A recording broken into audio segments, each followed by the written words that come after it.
Backstage question. How did you affect the world?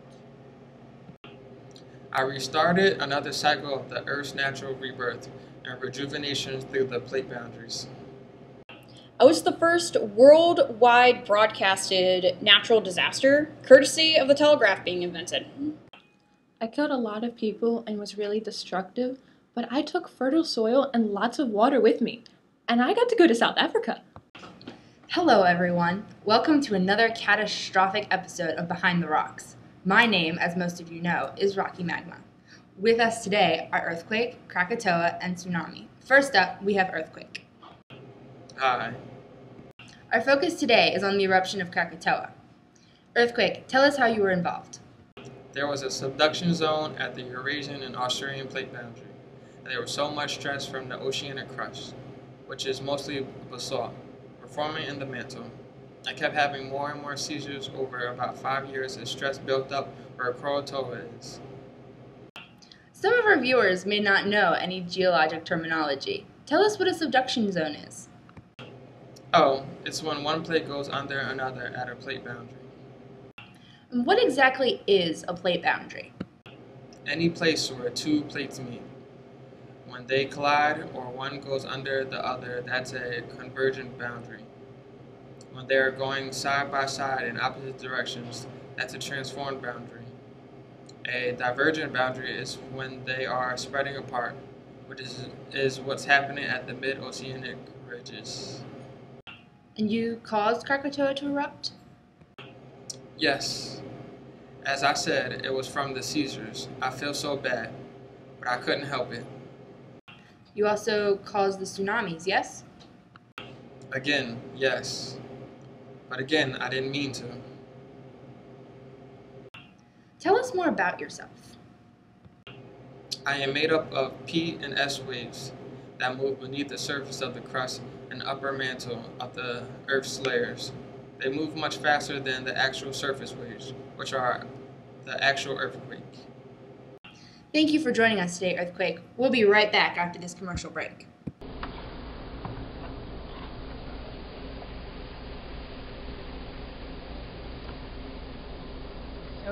Welcome back to Behind the Rocks. I'm your host, Rocky Magma. We already talked to Earthquake today about the Krakatoa eruption, and now with me I have the girl herself, Krakatoa. Tell us, Cracky. Can I call you Cracky? What caused your eruption in 1883? I'm on top of a subduction zone between the Eurasian and the Australian plates. Basically, I lost my temper. What kind of volcano are you? I'm a composite volcano with a caldera. I had formed from a previous caldera collapsing. Where are you from?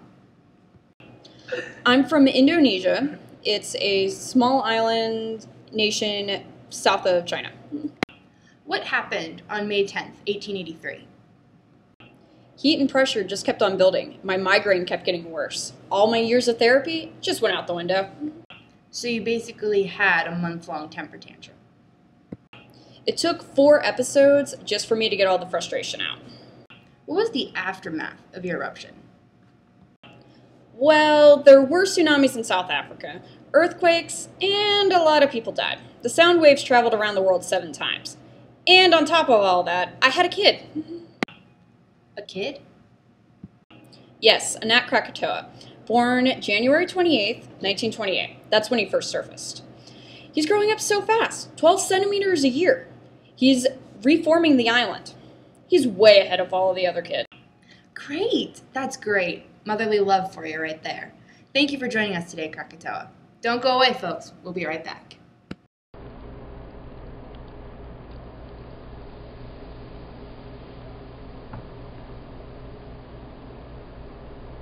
Welcome back.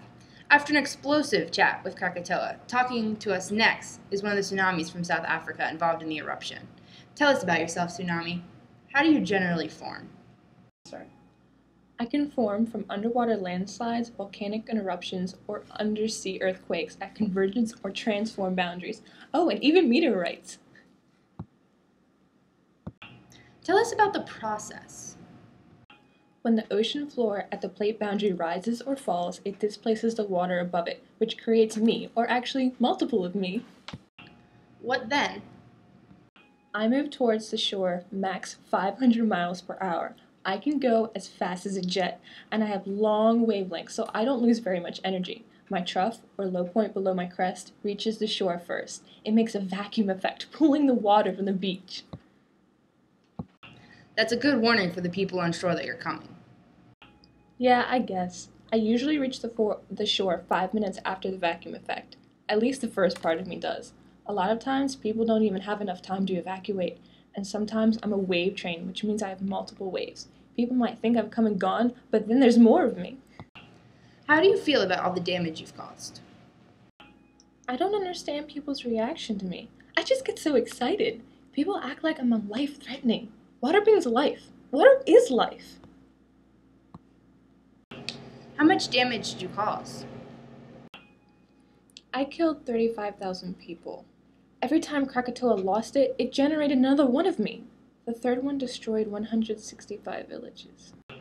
How were you involved in Krakatoa's eruption? She was so angry and made such a huge deal out of it, I just wanted to leave. I went all the way to South Africa. Sounds like you thought so. Thank you for joining us, Tsunami. And that's all for today, folks. Thank you for tuning in for another episode of Behind the Rocks.